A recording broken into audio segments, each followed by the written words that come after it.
Ross, Skye and Lochaber is postcard perfect. Not even the winter cold keeps the tourists away. Geographically speaking, this constituency is the largest in the whole of the UK. It contains some of the most photographed spots in Scotland. Each scenic and small community has a unique personality. In the fishing village of Ullapool, the photo-friendly Christmas tree is made from creels with a crab on top. We visited the Winter Festival here to get a picture of what voters are thinking about one of the biggest issues in this election. All I've ever heard is people being very sick of Brexit and just wanting to move on from that. If any kind of delay at customs sets in, that's just going to be a disaster. So I worry about the fishing sector. What lights you up politically then here? I'm a bit into politics, I quite like it. I'm supporting the SNP. This seat was Liberal Democrat territory for decades, but turned SNP yellow in 2015 with Ian Blackford. He's the party's high-profile Westminster leader. In a frosty Fort William, we put him in the frame.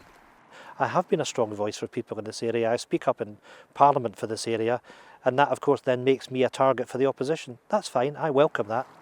Vote for the SNP is to escape Brexit, is to give the people in this constituency the right to determine their own future. We will not be driven out of Europe by Boris Johnson. Do you regret having pitched yourself as just a humble crofter when you actually earn so much from outside interests? Look, at the end of the day, people will judge me on the job that I do as a Member of Parliament. Over the sea to Skye, and his Lib Dem rival is positioning himself as the key competition. Ian is a bit of a Marmite character, there's no doubt about that.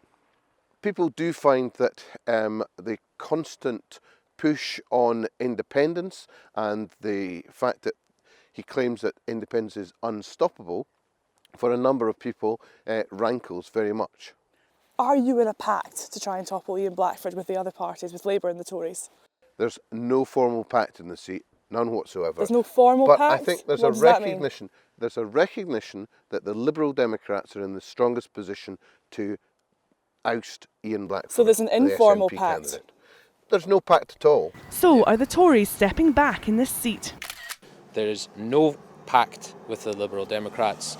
43% of Ross, Skye and Lochaber constituents voted leave.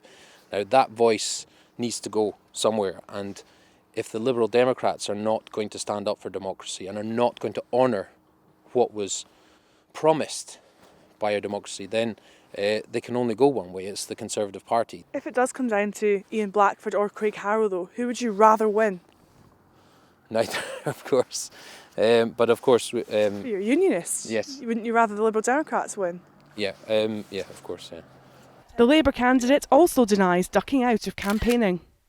People in this constituency want a full-time MP that won't take on a second or third job like Ian Blackford, and Labour has a package of policies that would make a huge difference to the lives of people in this constituency. Out of the cold and into a cosy hotel on Skye, where some business owners aren't impressed with this winter election. It's a bit like Christmas. They're all promising everything. Whoever gets in power, they're not going to come up with all this stuff. They all said Brexit was the biggest issue in this seat. Because we depend on having staff from throughout the world coming to work for us. You would have loads and loads of applications coming in. Last year, it was just a dribble. The level of uncertainty, for businesses, for EU workers. I think there are parts of the tourism industry, you're honest, it is Brexit neutral. People are always going to want to come here. Changes in the value of the pound, at the moment that is benefiting us. But overall, I think the big issue, because for stability in a business, you want to know you can get the staff. Just enough time to get back outside to catch the shot of the day. Early winter sunsets here, a nightmare for campaigners, a dream for photographers.